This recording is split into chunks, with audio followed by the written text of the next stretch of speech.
On May 7th, the Chinese Ministry of Foreign Affairs announced that Chinese Vice Premier He Lifeng would visit Switzerland from the 9th to the 10th of this month. During the visit, the Chinese delegation would not only hold talks with the Swiss side, but more importantly, achieve ice-breaking dialogue with the United States and restart Sino-US trade negotiations. It is reported that the US side attaches great importance to this matter.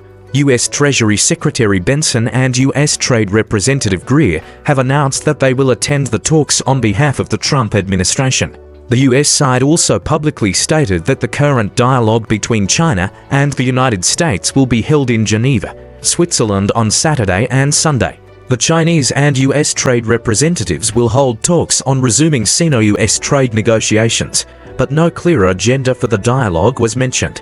The US leader is Benson, which is completely expected. The current US trade negotiation model is very clear. Benson is sent to important trading partners, and the second-level trading partners are sent to the Minister of Commerce, Lutnick, and Trade Representative Greer. The meeting was held in Switzerland. On the one hand, it can reduce external pressure and avoid over-politicization of the negotiations at sensitive points. Switzerland, as a neutral country, has always maintained an objective position in international multilateral affairs. It is conducive to China and the United States focusing on substantive issues and ensuring a relatively stable negotiation environment. It is not easy to be swayed by public opinion.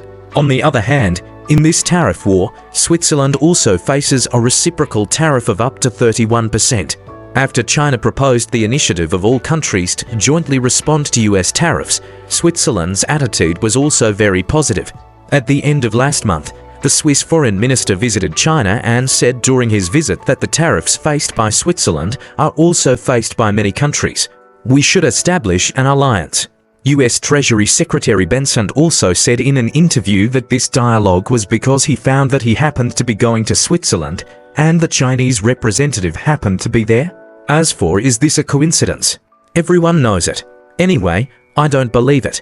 Obviously, Trump has been like an ant on a hot pot and is so anxious that he is running around in circles without waiting for a call from China.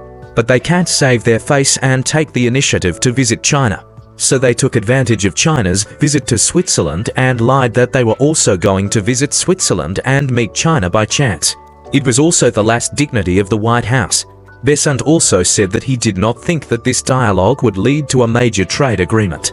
The US side is currently only easing Sino-US relations, but at the same time, he is optimistic about reaching a further trade agreement after the Sino-US situation eases in the future.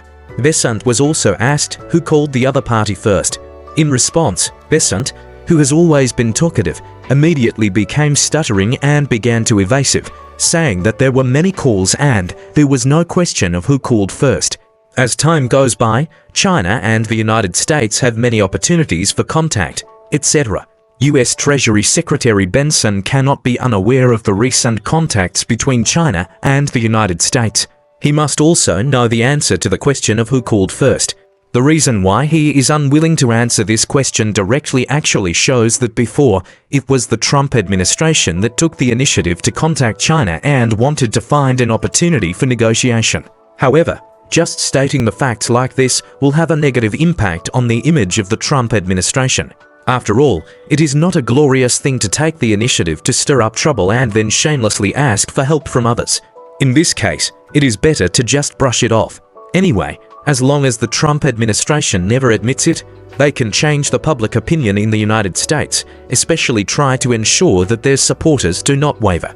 However, for China, it does not matter what the United States thinks. Therefore, the spokesperson of the Chinese Ministry of Foreign Affairs just stated the facts clearly. On May 7th, a reporter asked Vice Premier He Lifeng, as the Chinese leader of Sino-US economic and trade, will hold talks with the US leader, US Treasury Secretary Benson. Can China further introduce the relevant situation? Lin Jian said that the US has repeatedly expressed its hope to negotiate with China recently. This meeting was held at the request of the US. China firmly opposes the US's abuse of tariffs. This position has not changed. At the same time, we have said many times that China is open to dialogue, but any dialogue must be based on equality, respect and mutual benefit. Any form of pressure and coercion will not work for China. China will firmly safeguard its legitimate interests and international fairness and justice. It is worth mentioning that the Ministry of Commerce also confirmed the news of the talks and pointed out in response to reporters' questions that the US senior officials have recently been leaking information about adjusting tariff measures and actively conveying information to China through various channels. They hope to talk with China on tariffs and other issues. China has carefully evaluated the US information.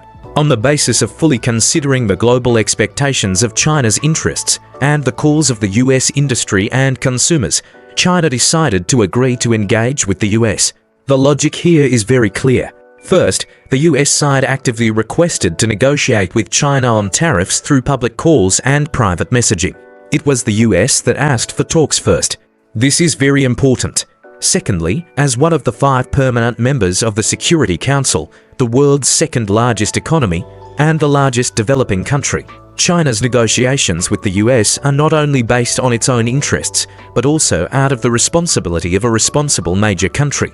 The continued escalation of the Sino-US trade war has hit the global economy hard. Fully considering the global expectations of China's interests and the calls of the US industry and consumers.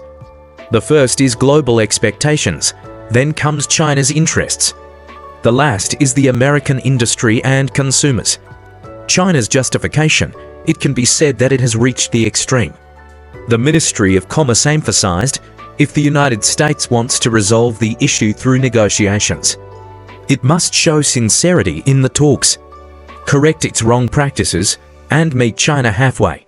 If it says one thing and does another, or even attempts to continue coercion and blackmail under the guise of talks, China will never agree. China's meaning is very simple.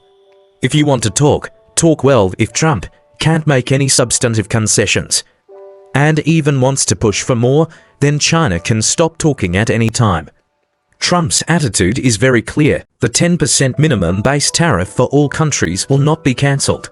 The reciprocal tariffs above 10% can be negotiated, but the other party needs to make concessions and promise to invest in the United States. In addition, Trump is not very willing to cancel the tariffs on specific products. Unlike Japan, a large part of the US reciprocal tariffs on Chinese goods exceeds the 10% minimum base tariff. So objectively speaking, there is a lot of room for negotiation. However, the key is that China will not make concessions everywhere like Japan and promise various investments in the United States. The negotiation model between the two sides will be very different. From the current point of view, due to the huge differences between the two sides, the first negotiation between China and the United States, it is very likely that they will exchange opinions. The Chinese side will list the conditions. The United States will also list its own conditions. Both sides will report back to their superiors, then decide on the next actions and negotiation price. The tariff negotiations between China and the United States will most likely be a protracted war, but the United States may not be able to wait. First, the economic pressure brought by the high tariffs has already backfired on American companies and people.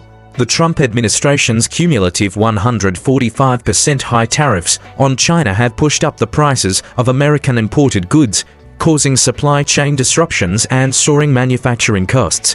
Data shows that American importers and consumers bear about 90% of the tariff costs. Business groups collectively called on the government to restart negotiations to ease pressure. Some corporate executives even publicly criticized Trump for crippling the US industry. Secondly, the collapse of domestic support and the alienation of allies also made Trump very nervous. Trump's approval rating in his second term fell to 39%, a new low in 80 years. Agricultural and manufacturing voters in swing states turned to the opposition camp due to export obstructions. The Republican Party faces the risk of a disastrous defeat in the midterm elections. In order to win back public opinion, Trump must negotiate as soon as possible to reduce the impact of tariffs on people's livelihood. Finally, China's countermeasures are very effective. After the tariff war started, China took measures to cut off the supply of rare earths and suspend Boeing orders. Agricultural tariffs and other measures have directly hit the US military technology and agricultural sectors. At this stage, US soybean exports have lost $17 billion due to China's countermeasures, and Boeing's market value has shrunk by 30%. This strategy of using war to promote talks has also forced the United States to re-evaluate the cost of long-term confrontation. In short, the Trump administration's tariff policy is essentially a political tool to shift domestic conflicts to other countries. However, its commercial bullying attribute has caused the United States to fall into a dilemma of shooting itself in the foot. Under the multiple pressures of economic backlash, political instability, allies' alienation, and China's countermeasures, the United States is now eager to negotiate in order to find a decent exit step. However, on both sides, under different demands, if the US is eager to achieve results, it may encounter setbacks. To achieve a substantial breakthrough, it depends on what Trump will do next.